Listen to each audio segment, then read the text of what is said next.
Moins de 3 ans après la création du skatepark de Pau, son école d'apprentissage compte 160 adhérents, une nouvelle génération d'amoureux de la planche. Là, tu peux peut-être essayer de faire Axel. Mhm. Hop, ensuite tu reviens en arrière et hop, tail tap. Directement sur le volcano.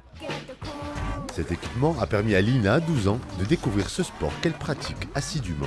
Moi, je trouve que je suis libre parce qu'on glisse et moi, je trouve ça c'est une sensation très agréable.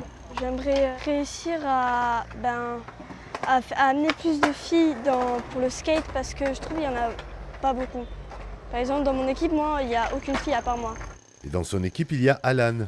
Pour lui, le gros atout de ce skatepark, c'est le bol, cette cuvette tout en courbe. Ah, c'est génial, on a l'impression d'être sur une vague de surf et de cruiser comme ça, c'est chouette. En mai de l'année dernière, il y avait eu les départementales.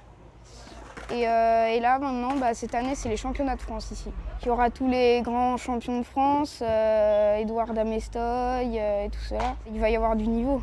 De voir tout ça, ça va me donner des idées de tricks et que je vais ensuite pouvoir essayer de refaire.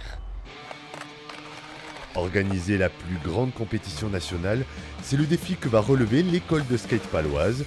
Ce sera dans ce bol début juin. On n'a pas beaucoup de bols aussi de cette dimension-là en France, on en a 4. Ce bol, il est aux dimensions olympiques, donc ce qui permet d'accueillir des compétitions nationales et internationales.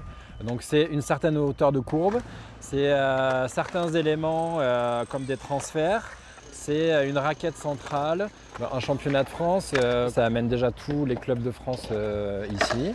On attend entre 1000 et 1500 personnes journée. Et le temps d'un week-end, la cité royale deviendra la capitale française des mordus de la glisse.